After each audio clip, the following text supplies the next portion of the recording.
Kaalujuttude saates räägime avatult, ausalt ja tõenduspõhiselt, mis ülekaalu ja rasvumist tegelikult põhjustab ning kuidas selle keerulise haigusega toime tulla. Kuule ja loe lisaks veebilehelt minukaal.ee. Tere tulemast kuulama taas saadet Kaalujutud ja täna arutleme selle üle, mis on õigupoolest ülekaalu hind. Ülekaalust räägitakse sageli inimese isikliku valiku või siis tema tahtejõu keeles. Aga järjest enam on selge, et see on ka riigi ja ühiskonna koormus ning mõjutab korraga tervishoidu, töövõimet ja meie majandust.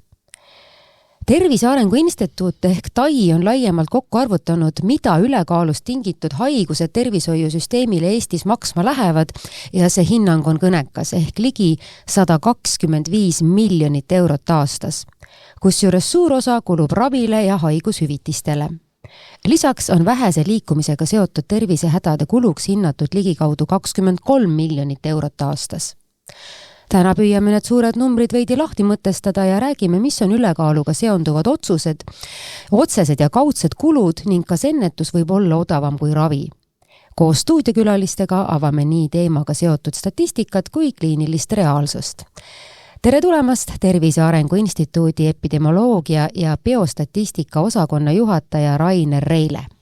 Tervist! Ja Raineri tööks on rahvastiku tervise seire ja selle mõju hindamine, sealhulgas ülekaalu mõju haiguskoormusele ja kuludele Eestis. Ja tere tulemast meie teine külaline, perearst ja Confido tervisekeskuse kliiniline juht Marko Ölluk. Tervist!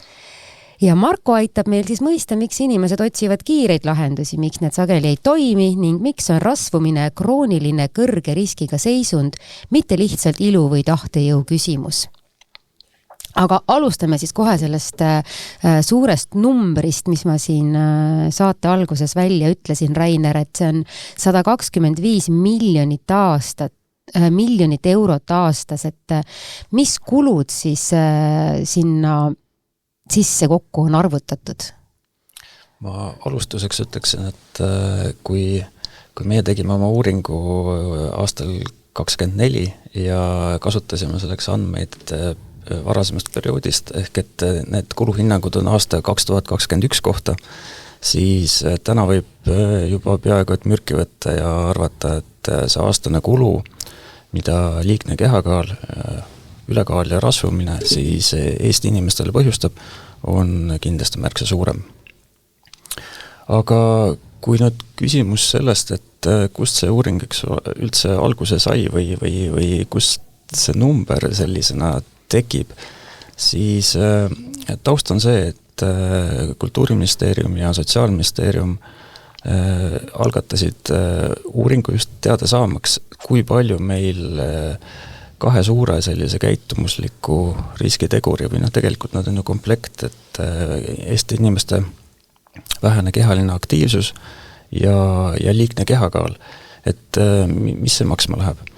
Ja tehes siis erinevaid rehkendusi, ma ütleksin väga hea kvaliteediga meie uuringu andmetele tuginedes, siis saimegi täpselt sellise hinnangu, et see 125 miljonit eurot, et see peegeldab siis seda kulu, mida katab haigekassa või piltlikult siis saamata ainult tulu Rahandusministeeriumile ehk et riigieelarvele ja see on siis number, mis käiks selle rehkenduse järgi igal aastal uuesti läbi ehk et see on nii-öelda aastane kulu.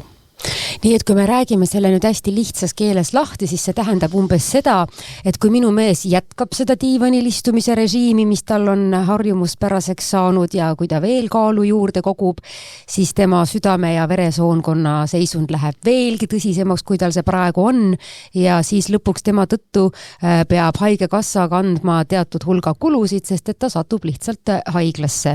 Ja samamoodi ilmselt siis keegi peab tööl samal ajal tema töö ära tegema ja see on omakorda ka kulu, et see on siis see, et mismoodi need kulud siis tekivad või kas perearst vaatab samamoodi sellele asjale?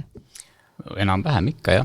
See ongi suurepärane, et hakatakse üha rohkem vaatama just nagu kliinilist aspekti selle ülekaalu puhul kui haigus kui sellist, et mitte ainult üks mingi siis nagu te ütlesite, et esteetilise ja tahtejõu küsimus, et seal on ikkagi taga meie üha enam oleme seda meelt, et see on krooniline, väga kõrge terviseriskiga metaboolne haigus, mida peab ravima ja mille tegelikke mehhanisme me võib-olla veel päris täpselt isegi veel ei mõista.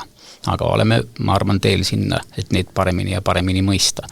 Et kommentaariks ka võib-olla just nimelt, et miks, et samasugune televiisori ees õhtuti lebav mees võib ka normkaaluline olla, eks ole, aga millegipärast keegi on siis suurema kaaluga. Nii et seal on... No küsimus on ka selles, et kas sinna juurde käib hulganisti näkse või siis nagu vähem näkse? Seda ka, jah, aga mis ajab inimese näksima, eks ole niimoodi, et kes saab sellel, kes suudab ei öelda või keda see üldse nagu ei tekigi sellist tungi, et mingeid näkse sinna võtta ja kes ei suuda sugugi vastu panna sellele, nii et kindlasti on see ka üks aspekt. Aga need ongi need ajendid, need on need põhjused, miks siis üks keegi on suur ja näksija ja keegi suudab mitte olla näksija. See ei ole ainult pelgalt tahtejõu või nii-öelda nagu isikliku otsuste küsimus. Aga mõnikord on see vist nii ka, et see sõltub hästi palju ka sellest, et kui inimene päev otsa mõtleb, et ma olen nagu hästi tubli ja ma söön hästi vähe ja siis ta õhtul ei suuda enam pidurdada, sest see nälg ja väsimus on juba nii suur ja siis ta sööbki palju. Võimalik ja see, kui ta päev otsa neid mõtted põlgutab, selle asemel võib olla ka food noise, mis on samamoodi üks sümptom või üks komponent sellest nii-öelda söömisega seotud probleemidest, nii et kindlasti. Aga vaatame veel korra nende suurte numbrite taha, et ma siin tõin nagu sellised 2 väikest näidet, aga millised niisugused igapäevaelulised olukorrad veel on sellised, mis viivad nende suurte kuludeni? Selles mõttes, tegelikult on ju kaalu ja kõigi muude tervisemurede puhul see lõplik kulukandja ju inimene ise. No selles mõttes küll, sa pead ikkagi apteegis ka hakkama maksma ja oma tervisega maksad. Just, ja võib-olla see, kindlasti see on üks uuring, kus alati on nii-öelda tugevusi, on ka miinuseid ja on aus rääkida ka nii-öelda nendest kitsaskohtadest, et üks aspekt on kindlasti see, et meie analüüsi perspektiiv, nii-öelda kulude käsitlus siis lähtuvalt tervishoiust või siis nii-öelda kitsamalt riigi rahakotist saamata jäänud maksutulu moel, et see tegelikult on nii-öelda... Aga see tähendab, et need kulud on tegelikult veel suuremad?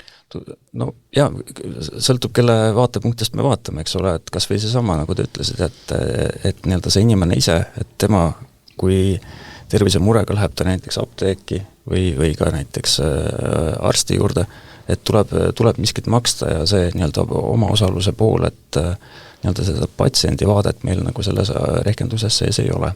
Aga seoses ülekaaluga ma arvan, et seda patsiendi vaadet hakkab nagu tulema sellepärast, et ega need kaalulangetusravimid nüüd kõigile päris nagu väga väikese hinnaga ka ei ole, et see saab olema täitsa, ma arvan, et mõõdetav argument, et kui need kolesterooli ja vererõhuravimid on nagu suhteliselt soodsad, siis see ei käi üldse nagu kõikide ravimite kohta.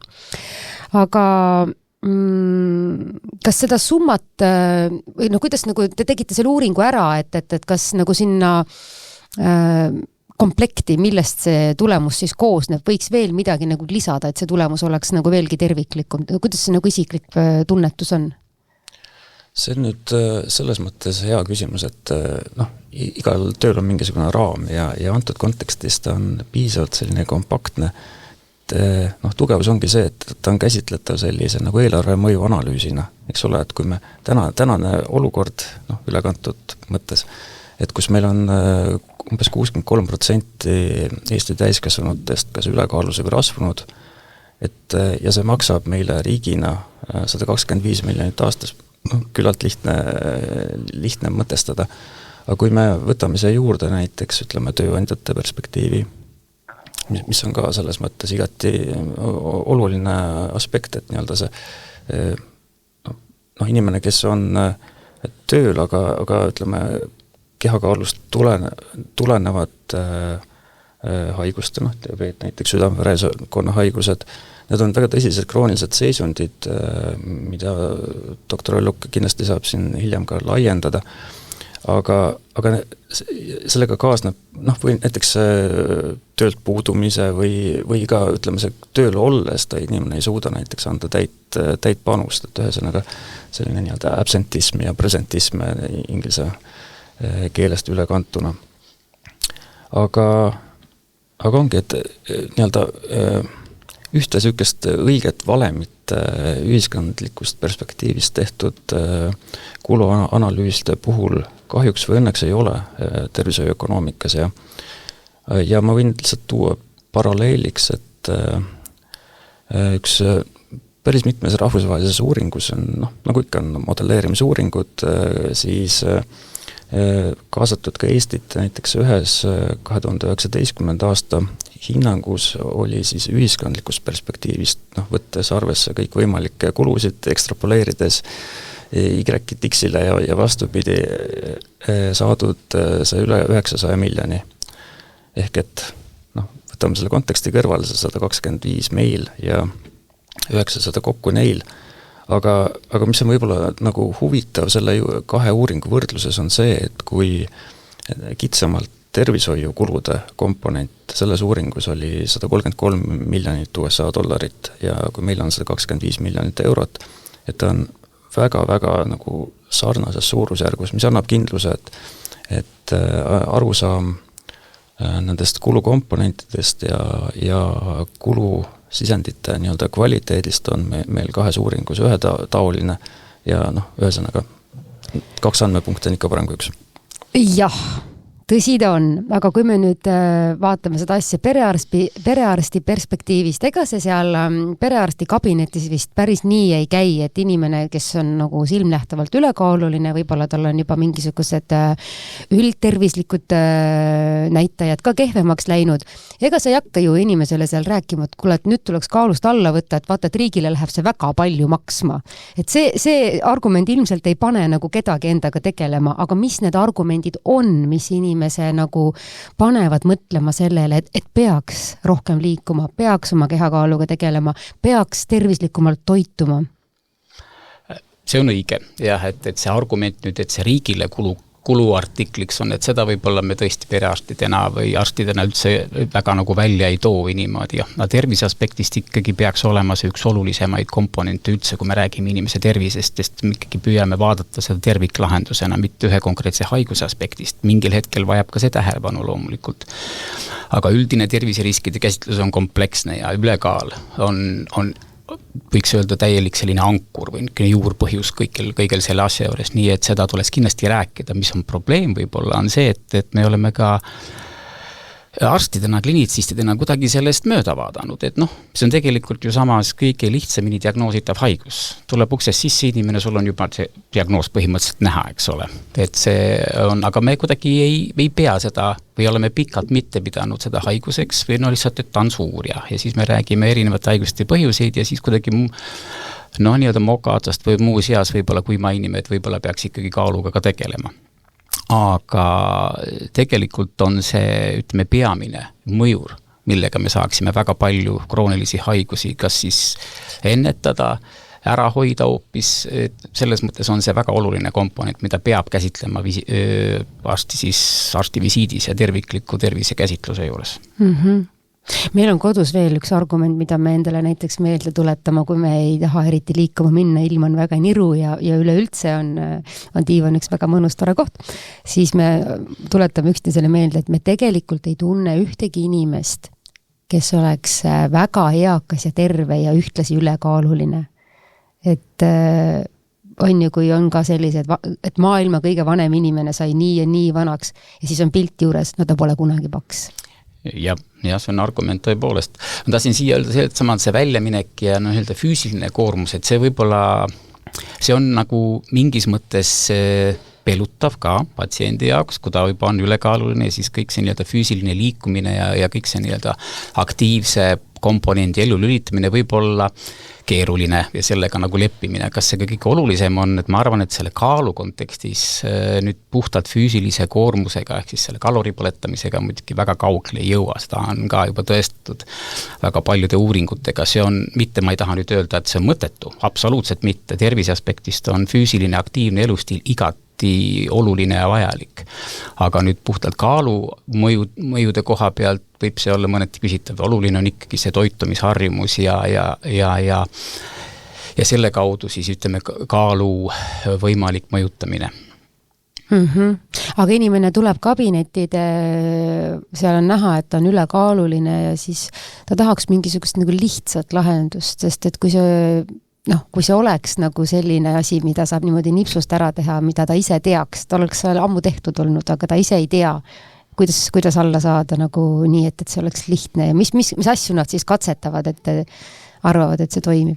Katsetatakse väga palju asju, kõikvõimalikke imedieete ja kõikvõimalik internet tuleb meil appi erinevate toodete ja meetoditega, aga üldjuhul see ikkagi ei kipu tõesti aitama ja seal on ka see samane komponendi juures, et ikkagi, et kõik see individuaalne ja nagu ma ütlesin ka alguses, et ega me ju ei tea päris täpselt, eks ole, seal on geneetilised komponendid mängivad oma rolli, samamoodi ka meie igapäeva toitumisharjumised ja toit ise, et see toit, mida me praegu tarbime, ju ei ole tegelikult ju sama, mida me näiteks tarbisime 70-ndatel või 80-ndatel, et sealt tulevad oma mõjurid. Tõsi ta on, et mina nagu oma lapsepõlvest, kui ma mõtlen, et kes meil seal külas kõik elasid, et meil kindlasti ei olnud sellist hulka ülekaalulisi inimesi, kui praegu võib näha mingisuguses inimgrupis korraga, aga paraku on see elu teistsugune ja minu meelest võrreldes paljude teiste riikidega on Eestis siiski tervislik toit päris hästi nagu kättesaadav, et küsimus on pigem võib-olla selles, et millised need meie harjumused on ja kui kiiresti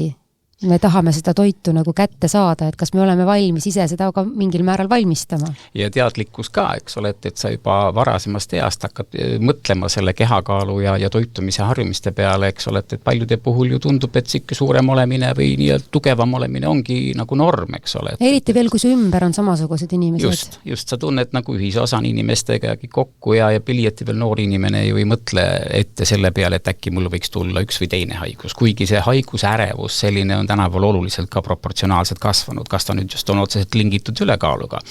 No ta võiks ju olla, see tooks inimesed rohkem võib-olla siis tervema mõtteviisi juurde ja aitaks kaasa selle nii-öelda paranemisele, see võtab aega loomulikult. No haiguste juurde me praegu jõudsime, et Rainer, ma küsiksin nüüd seda, et kui nüüd vaadata seda 125 miljoni euro sees olevad kulusid, et kas on mingisugused haigused sellised ka, mis on, ütleme, otseselt ülekaaluga seotud ja mis põhjustavadki läbi meditsiinisüsteemi siis kaudselt ka kogu ühiskonnale nagu suuremaid kulusid? Just. Meie rehkenduses me võtsime siis esmalt lahti teaduskirjanduse ja vaatasime, et milline on see teadmine selle kohta, et kuidas kaal ja liigne kehakaal siis tegelikult toob selle erinevaid nii-öelda haigustulemid, mis siis rahvusvahelises haiguste klassifikaatoris erinevate koodidega kirjas on.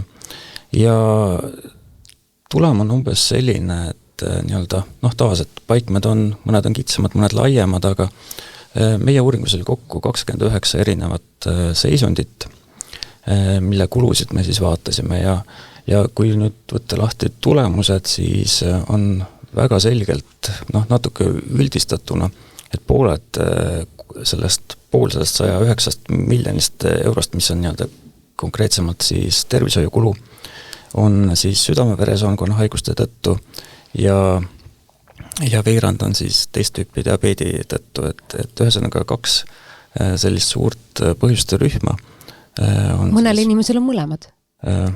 Kulu on ainult üks pool ja miks see number iseenesest võib-olla ei olegi absoluutväärtusena oluline, vaid ta annab lihtsalt nii-öelda, annab sellise suurusjärgu, et tegemist on nagu probleemiga, mis nagu ajas on kuidagi pooledi nähtamatult kasvanud, näiteks, et kui nüüd mõelda sellele, et kuidas, rääkisime sellest, et kuidas on meie toidukeskkonnad muutunud või võib-olla, et milline oli tänavapilt, eks ole, 10 või 20 aastat tagasi või millist tööd me tegime 10-20 aastat tagasi, et vastus on hoopis teistsugust ja kas või nii-öelda ülemaailmsed andmed, mis räägivad liigse kehakaalu levimuse kasvust või kahekordistumisest siis võrreldes 90. aastaga, igati tõsi. Vaatame Eesti küsitlusuuringute pikaajalisi andmeid, näeme taas sellist nagu küll nagu vaikset, niisugust hiilivat kasvu, aga see kasv on ometi olemas. Ja võib-olla see jällegi, et rääkisite nagu diivanist ja ja telekat vaatavast abikaasast, et võib-olla selline nagu sooline aspekt on kindlasti ka üks selline nagu murekoht, mis kaalu puhul nagu kindlasti võiks välja tuua, et kui me mõtleme taas jällegi sellele liigse kehakaalu levimusele, selle muutusele ajas, et siis nagu naistega on vähemalt nagu viimase 10 aasta perspektiivis on nagu iseenesest kõik väga hästi, et see sama 40 natuke peale protsenti, see on nagu püsinud nagu paigal, aga samas meestel on see kaalu kasv olnud ikkagi väga selge.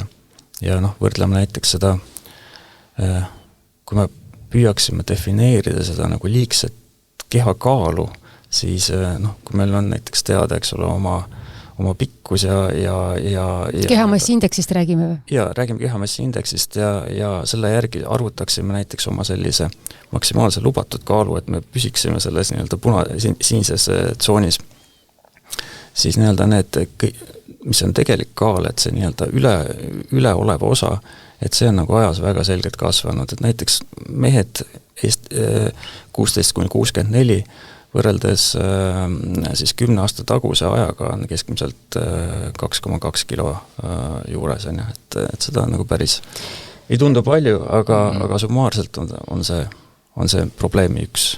Aga kui nüüd vaadata seda, et kuidas meie nagu eluviis on muutunud, et kas see võib olla ka seotud sellega, et väga paljude inimeste töö on selline nagu, et arvutitöö ja sa istud tööl arvuti taga, siis sa istud kodus söögilauda, siis sa istud kodus diivanile, võib-olla istud veel arvuti taha, et kogu see meie iga nagu päeva tegevuste hulk on väga istumise keskseks muutunud. Just, ja see ei ole veel mitte ainult sükene mellow või mitte nimelt nagu leboistumine, vaid sinna kaasneb ka veel vaimne pinge juurde, vaimne stress, eks ole, vaimse tervise probleemid, unehäired, unerežiimi rikkumine, ka hälbed, kõik need tulevad sinna juurde, mis on väga olulised komponendid taaskord jälle rasvumise tekkele liigse kehakaalu puhul. Tihtipeale inimesed selle peale üldse ei mõtlegi, et kui nad öösel korralikult ei maga, et see võib kuidagi kaalu mõjutada või kui mõtlevad, siis et pigem see mõjutab vastupidi, et et äkki ma siis, ma ei tea, jään kurnatusest kõhnaks, kui ma ei maga. Ja nüüd ongi keerukad seosed, mis tulekski tegelikult ikkagi arsti poolt välja tuua, ka uneapnoe näiteks üks unehäire komponente ja norskamine ja kõik need on otseselt seotud ju suuresti, väga enamasti on see liigse kehakaaluga seotud.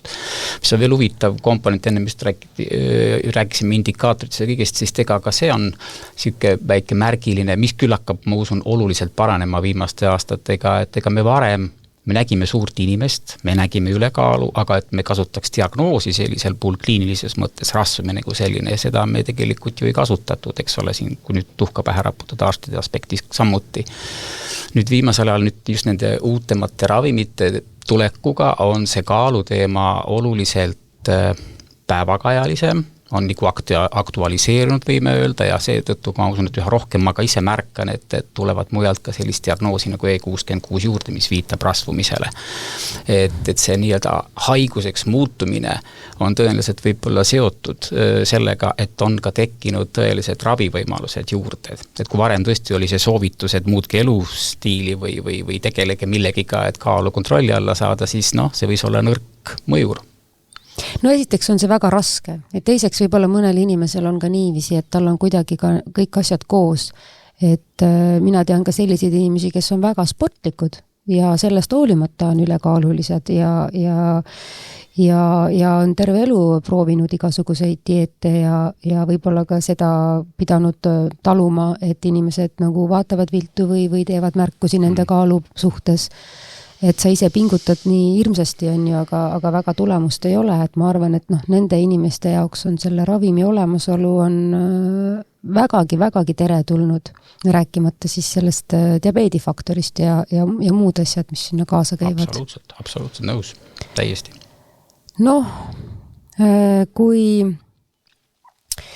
Kuidas üldse rääkida patsiendiga niiviisi, et ta oleks valmis oma ülekaalust rääkima, sest et teatud seltskondades võib-olla visatakse, ma ei tea, nalja, et näed, sa oled suur mees, tule tõsta see asi ära või niimoodi, aga üldiselt on inimesed ju tundlikud siiski oma kehakaalu teema suhtes, et kuidas näiteks arstikabinetis sellest nagu kas nad ise julgevad sellest juttu teha ja kuidas seda julgust nagu suurendada või siis tuleb arstil endal alustada ja see on ka selline natuke, et kuidas ma seda ikka ütlen? Üha rohkem julgevad, tahan ma öelda seda ja ma arvan, et seal võib olla ka see komponent mängib rolli, et nad on kuuldud, see on ju suur nii-öelda avalik haip, et on sellised ravimid tulnud ja see annab neile võib-olla lootust, et sellega tegeleda, ma ei leia, et see halb on. Et see mõttekäik inimesel endal ju läheb juba sinnamaani, et okei, et mul on liigne kaal ja see võib olla terviserisk, et sellega tegeleda. Isegi siis, kui see on ajendatud puhtalt esteetilisest aspektist, et parem välja näha, on seal ikkagi ju oma lisakasu sellel kõigel juures. Ma saan rääkida enda eest, et üldjuhul see on levinud arvamine, et on keeruline kaaluteemat arstivisiidis jutuks võtta. Mina isiklikult tunnistan, et ma ei näe seda probleemi, et kui juba on, kliinilised probleemid päevakorras meil, ühed või teised haigused või terendavad haigused, siis nende sama riskide kirjeldamisega, terviseriski nii-öelda perspektiivi maalimisega patsiendile on selle olulise komponendi kaalufaktori juurde toomine, minu arust see ei ole keeruline. Loomulikult seda peab esitama empaatilisel ja sellisel mõistval moel ja patsiendile arusaadavas keeles ja kindlasti mitte stigmatiseerima seda niivõrd kuivõrd. Aga ma julgen ikkagi öelda, et see nüüd väga keeruline ikkagi ei ole, aga väga oluline kindlasti on. Aga kui nüüd rääkida inimestega nende kaalust, siis kui valmis nad on oma elustiili muutma või on nad pigem seda meelt juba tänapäeval, et aga teate, et ravim on ju olemas, et ma ei peagi ise pingutama? No nii ja naa jälle, on üht kui teist, et väga sageli on just sellist ikkagi natuke, ma näen sellist pettumuslikku poolt, väidetavalt on kõike proovitud, tehtud ja ei ole midagi ei ole abi saanud ja siis on nagu käega löödud.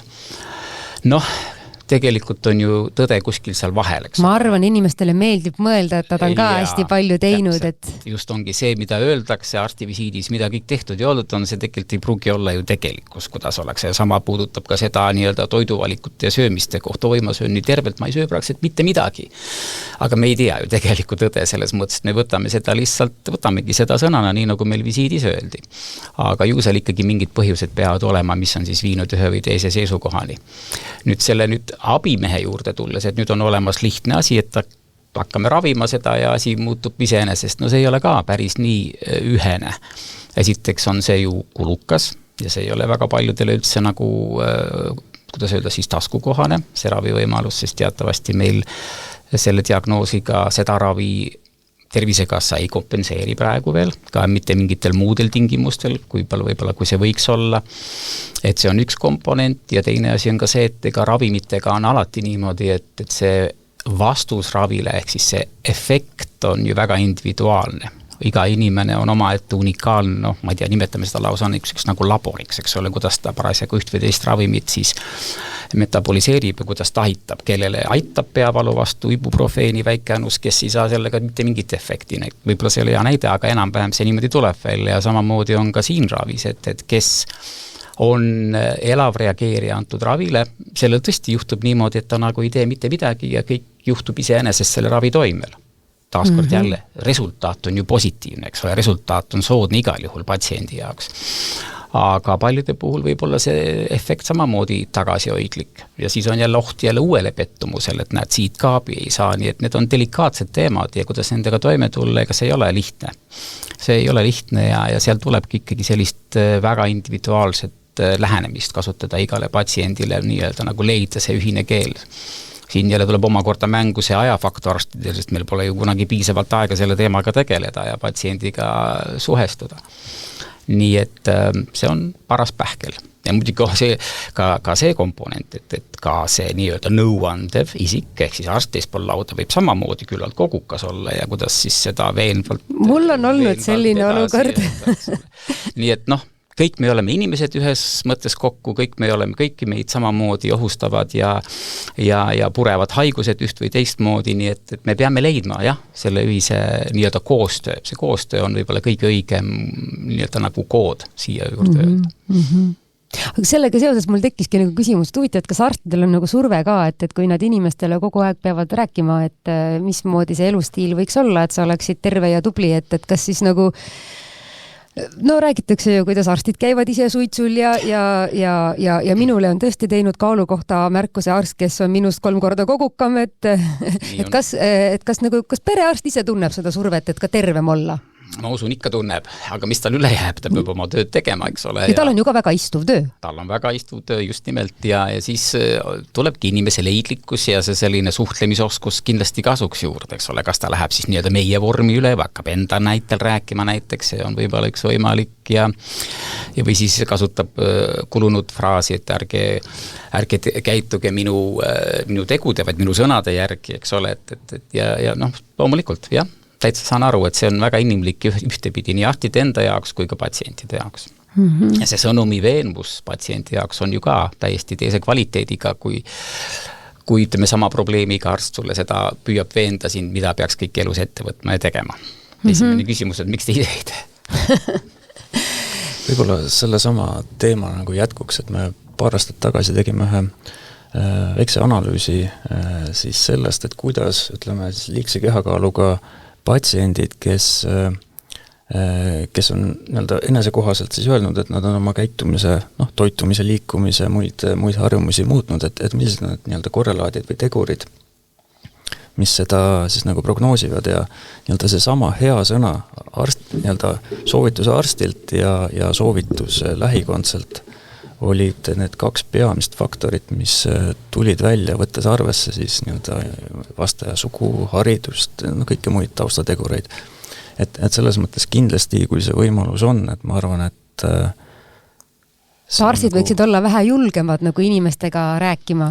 See on nagu viis, kuidas seda sõnumit edasi viia ja muidugi on ju ka see, et ega alati me ju teame, et inimene ei ole ratsionaalne olend, et kui talle panna me võime mõelda, et kui ta panna nagu olukorda ette, kus ühes nii-öelda kastis on võib-olla 20% suurem südame-veresoonkonna haiguste tekkerisk ja teises on siis nii-öelda selle võrra väiksem, et kumma kasti ta nagu valiks, aga kui ta peab selleks valikuks tõesti tegema midagi, eks ole, olema oma toitumisvalikutes nagu veidi nagu konservatiivsem või võtma ette oma eluviisi nagu tervikuna, et siis tundub ikkagi, et võib-olla see 20% on aktsepteeritav risk.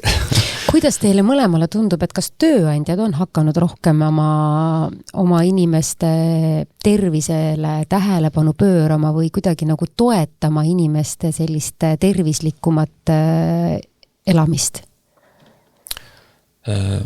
Olles siin Tervise Arengu Instituudi esindaja, et tegelikult on ju terve rida erinevaid algatusi, et tervist toetav töökoht, erinevad märgised, erinevad võimalused, spordihüvitised, see on taas ka võib-olla järjest tiheneval tööturu konkurentsisituatsioonis on tegelikult võimalus ju nii-öelda personalipoliitikas seda nii-öelda hüvede paketti kujundada ja ühelt poolt saada ja hoida endal häid töötajaid, aga teisalt anda tagasi ka tegelikult nagu sellele inimesele endale ja kaudsemalt ka nagu ühiskonnale.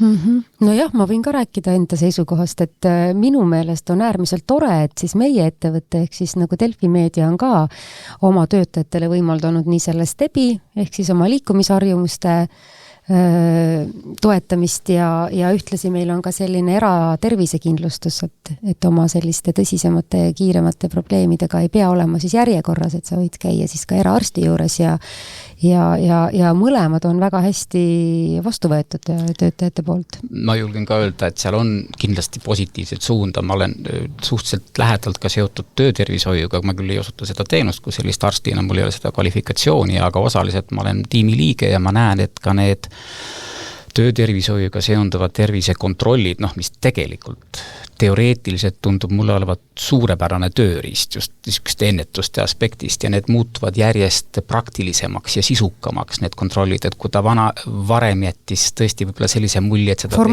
täpselt seda tehti linnukese kirja saamise pärast ja võimalikult soodsate siis kuludega, mis tõesti panigi õlgu kehitama, siis me näeme üha rohkem selliseid läbimõeldud ja väga niisuguse pragmaatilisi lahendusi, mis on minu pärast suurepärane lahendus. Ja päris palju on ka ikkagi selliseid juhtumeid, kui töötervishoiu kontrollis saadetakse inimene edasi juba mingisuguse valdkonna spetsialisti juurde ja saadaksegi mõnele tõvele nagu õigeaegselt jälile. Vot see, jaa, just, ja see võikski kuidagi olla, siin on arenguruumi palju, selles mõttes, et see on tõesti väga nagu potentsiaali rikas valdkond, et sageli nad põrkuvadki, need suunamised ja saatmised on kuidagi vaja võib-olla ladusamaks teha näiteks, eks ole, et see kipub olema sageli läbi esmatasandi, kus moel või teisel võib see, kuidas ma ütlen, põrkuda vasta seina või kuidagi konfliktiga naaseda, eks ole, et kes mida kuskilt suunab, miks seda kehakse ja miks seda keegi ise ei tee. Ma ütlengi seda, et see töötervishoiuarstid võiks üldjuhul on niimoodi kliinilises praktikas, vähemalt minule tundub, et kui arstil tekib mingi mõte, mingisugunegi kliiniline seos, mida võiks teha või mida peaks lahendama, siis ta võikski saada selle ellu viia, mitte seda oma ideed nüüd suunamaks või delegeerimaks kolmandale osapoolele. See üldjuhul alati minu arust sellega kaasneb selline väike mahapudenemise efekt rohkem moel või teisel. Aga töötervishoiuarst on minu meelest hästi oluline nende inimeste puhul, kes muidu väga millegi üle ei kurda või siis tal on hädasid küll ja veel, aga talle tundub, et need pole veel piisavalt suured ja ta lihtsalt ei lähe perearsti juurde, ehk siis need tema terviseprobleemid võib-olla jääkski pikaks ajaks avastamata, kui ta ei peaks aeg-ajalt käima töötervishoiuarsti juures. Absoluutselt, ja see perearsti juurde saamine, nagu me teame, pole üldse nii lihtne, isegi mitte seda, et ta pelgalt omal initsiatiivil lähed, isegi kui ta tahaks minna, võib see ja sa üritad, et sa lööd käega, eks ole? Täpselt, aga see on asi, kus juba su tööandja surub sulle peale, sa pead selle ära käima ja see tõesti võiks olla sellisem nii-öelda nagu asisem sõel seal vahel, kus kohast siis asjad ei pudeneks maha. Aga see on sinnapoole teel. Läheme korra, Rainer, veel selle arvude poole juurde tagasi, et mul on siin kirjas selline arv 23 miljonit eurot, mis on seotud siis kuidagi liikumisvaegusega, et millest see summa koosneb? Selles uuringus me tegelikult jagasime selle 8 osaks, et üks osa vaatas siis kaalu poolt ja teine vaatas siis küll mõlemad on selgelt nagu seotud, aga selles analüüsis me võtsime nad tükkideks ja vaatasime, et vähest kehalist aktiivsust, kasutades siis nii-öelda olemasolevaid uuringu andmeid, me pidime selle defineerima siis selliselt, et vähem kui 120 minutit nädalas, et see eks inimesed vastavad alati küsimustele uuringutes natukene teatava nihkega, aga no neile meeldib mõelda, et nad söövad paremini ja liiguvad rohkem. No kindlasti selline nii-öelda positiivne nagu sotsiaalse soovitavuse nihe on alati olemas, aga siin kontekstis et tegime umbes selle sama arvutuse läbi ja nüüd kui panna kõrvuti, eks ole, see sama 24 miljonit natuke ümardatuna ja 125 miljonit, et nende suurusjärgud on veidi erinevad. Ühelt poolt põhjuseid on mitmeid, et me tegelikult ju teame seda, et seesama kehaline aktiivsus või inaktiivsus, et see on paljuski seotud tegelikult ka selle kaalukomponendiga, aga kuna selles analüüsid nad olid nagu eraldi, et siis me ei saanud seda nii-öelda üksteise otsa panna selles mõttes. Ja mõnevõrra vähem on ka nii-öelda terviseseisundeid, mis on sellest otseselt omistatavad siis kehalisele inaktiivsusele ja teisalt ka nii-öelda need samad suhtelised riskid, et kui me näiteks rasvumuse puhul räägime, et seesama kujutatav olukord, kus patsiendil on siis võimalik valida, kas nii-öelda 3 korda suurem teist tüüpi diabeedirisk või mitte seda võtta, eks ole, et siis diabeedi nii-öelda kehalise inaktiivsuse puhul me päris nii suuri või nii kontrastseid erinevusi ei saa, aga siiski paljude südame-veresoonkonna haiguste, näiteks hüpertensioon või südame-isheemia tõubi, infarkt, insult, et seal on siiski enam kui 10% suurem siis suhteline risk nendel, kes on siis kehaliselt inaktiivsed. Aga taas, ega patsiendi vaatest alati ju need protsendid teadusuuringutest või mingisugused seosekordajad, need ei kandu ju sellesse tavakäitumisse või tava nagu teadmisse, et midagi juhtub või midagi võib juhtuda. et nii lihtsalt on. Mõnikord on vist nii ka, et isegi kui arst ütleb inimesele, et teil on nüüd risk selliseks või teistsuguseks haiguseks, siis inimene päris ikka ei usu ka ju. Seda on, ma saan aru, et seda ongi raske mõista, sest sa ei tunne ennast ju kuidagi halvasti, eks ole. Aga võib juhtuda, et tunned ennast halvasti siis, kui pead kuuma ilmaga treppist kõrgel üles minema, see on ainuke kord võib-olla. Just, aga vaevalt ka sellel hetkel see mõte läheb konkreetselt juba siis südame-veresoonkonna haiguste probleemidele või millelegi sellele või kehakaalule, et lihtsalt on raske ja siis sa juba hakkad vältima neid treppe ja asutad mingeid muid võimalusi selleks. Aga seda eneseõigustav, ma arvan, et see on inimlik selline eneseõigustav käitumine ka või kui sa argumenteerid arsti juures, miks ei saa üht või teist asja teha. See on natuke vist inimesele tänapäeval omane, et me näeme vaeva rohkem tõestamaks, miks üks või teist probleemi teha ei saa, kui seda, et see lihtsalt ära teha ja näha selle nimel vaeva, kuidas see ära teha. Või kuidas üldse inimesele kohale jõuab, et ta peaks oma tervisega tegelema, et meil oli peres selline huvitav näide, me käisime sügisel Lõuna-Prantsusmaal 16-kilomeetrisel kanjoni matkal ja juba oli september, pol tullu midagi. Ja siis mees muidugi räägib seal matkaraja jooksul, et see on ikka raske rada, et ma olen ikka päris läbi, et valisid naine meile raske raja. Ja siis järgmine lause, mis ta ütles, ma vist ikka eksisin. Pensionerid kepsutavad meist mööda, neil pole häda midagi, et mulle tundub, et ma pean enda tervisega tegelema. Et asi ei ole selles, et rada oleks raske. Et mis hetkel inimesele see kohale jõuab, et asi on ikkagi temas ja et ta peab midagi ette võtma. Taaskord jälle inimesed on erinevad. Need piisab sellest tõdemusest, nagu te tõite praegu hea näite, võib-olla piisab sellest, kui on esimene loodetavasti siis leebem hoop kätte saadud, inimene puudab ennast. Aga on ka nii, et ei mõju üks ega teine. Et ei saa kuidagi sellest üle ja lahti elustiili muuta, suitsetamisest loobuda näiteks ja hakata rohkem regulaarselt aeroobselt liikuma. Argumentide esitamises inimesed kipuvad alati olema väga veenvad ja osavad. Ja mis siis arstil üle jääb? Tuleb selline lootusetuse tunne, et inimene rikub oma tervist, raiskab meie kõigi raha, no mis me siis teeme? Kordame oma mantrat samamoodi ja püüame siis veenda, näitame erinevate näidete põhjal, armastatakse ju väga teha erinevad analüüse, aga need on tegelikult ju samas üsna kõnekad, kui nad õigesti lahti seletada, et mitte lihtsalt öelda, et näete, et see väärtus on suurem kui norm on, aga pigem ikkagi püüda lahti seletada, mis see siis tähendab, kui see üks või teine väärtus on suurem kui norm, milline risk sellega kaasneb. See töö on väga suhtlev ja selline, ma ei oska öelda, niisugune pedagoogiline või didaktiline töö, et see, kui hea suhtleja arst samal ajal on, see on ülioluline. Iga inimene vajab omamoodi lähenemist. Absoluutselt, sa pead selle leidma ja seal võib olla erinevaid põhjuseid, et mõned inimesed lihtsalt ei olegi loodud suhtlejaks, mitte see ei tähenda, et nad oleksid rumalad või halvad arstid kui sellised, aga lihtsalt see patsiendine selle info viimine on ülioluline. Eks patsiendi info vastuvõtmise võime on ju ka väga erinev ja mõnikord on patsient tõepoolest kõike proovinud ja mõnikord lihtsalt ei suuda ka nendest reeglitest kinni pidada, et siin tegelikult paljude jaoks see ravim ikkagi on suureks abiks ja ma usun, et kui see juba ravim näitab mingisuguse tulemuse, et siis on ka võib-olla vähe lihtsam oma eluviisi ka tervislikumaks muuta.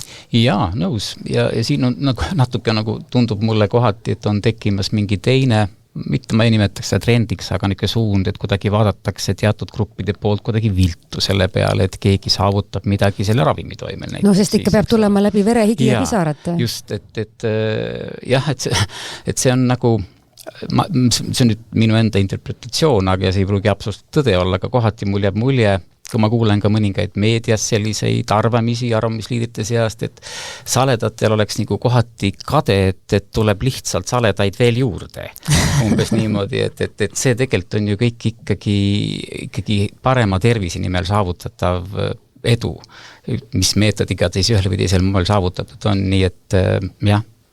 Aga kuidas te üldse olete mõlemad mõelnud selle peale, et milline võiks olla see kõige tõhusam sekkumise viis, et kuidas vältida seda inimeste ülekaalu tekkimist või siis selle veelgi suuremaks kasvamist?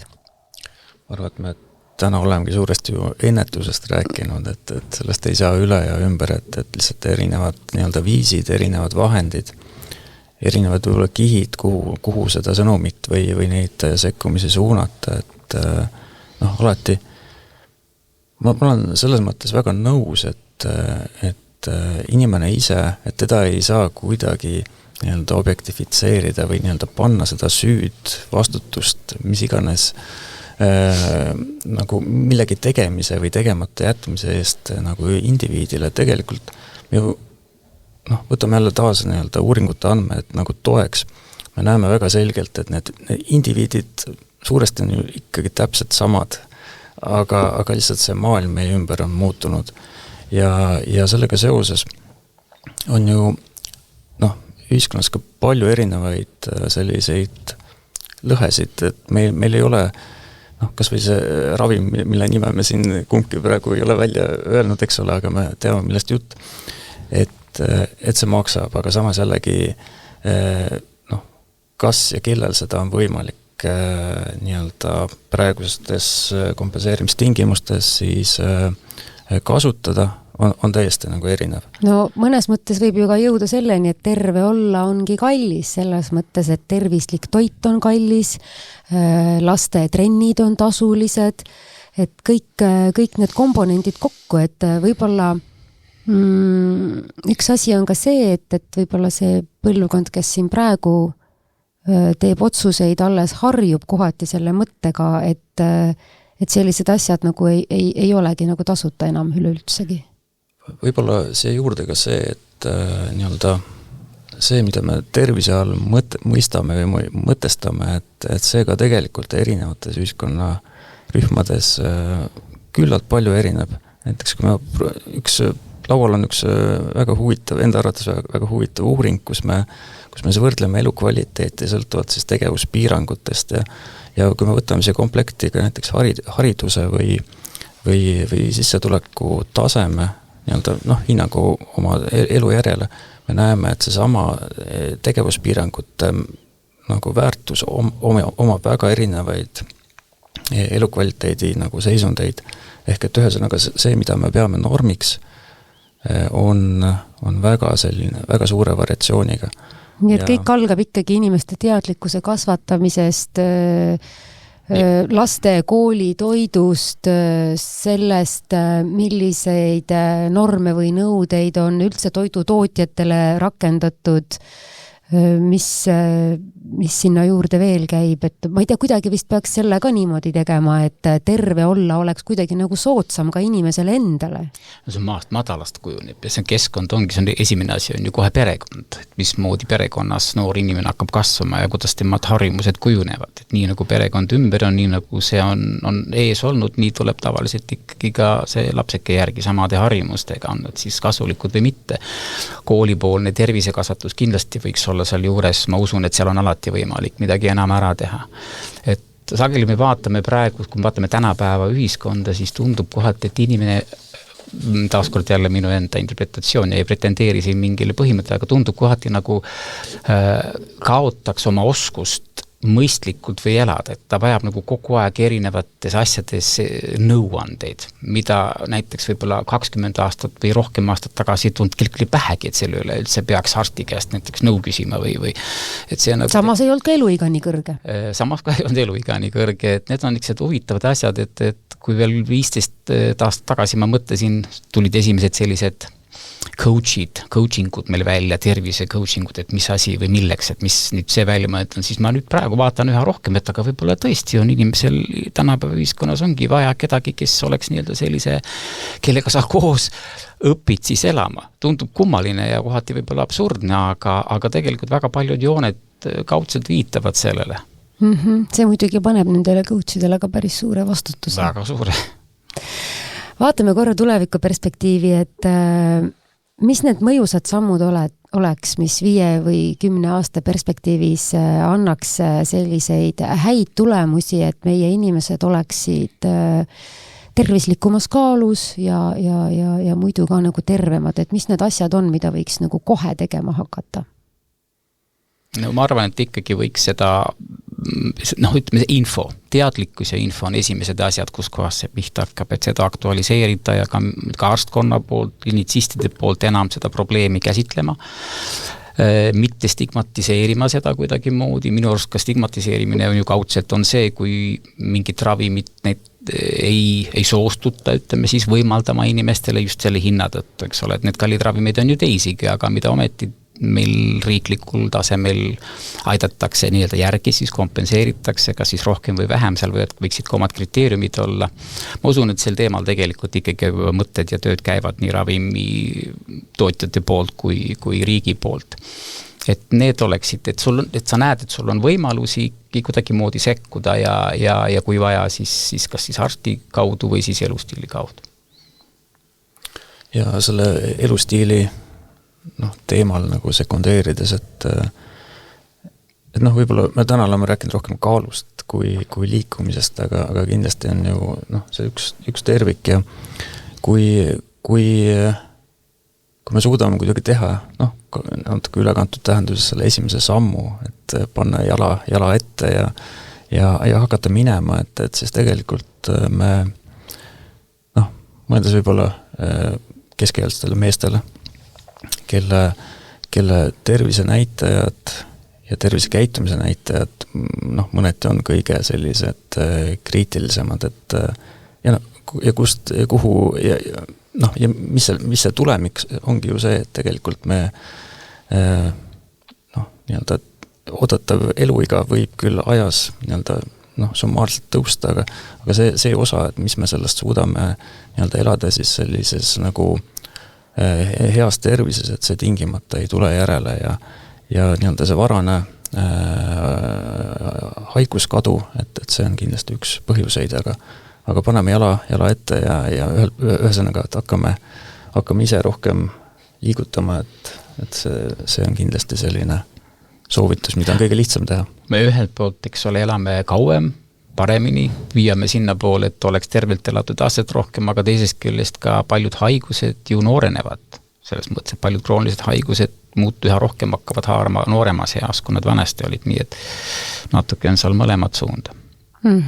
Et kui me ikkagi mõtleme praeguste noorte meeste peale, et nemad oleksid keskeas tervemad kui praegu, need mehed, kes on keskeas, siis tegelikult tuleb alustada juba lastest. Absoluutselt. Niiviisi.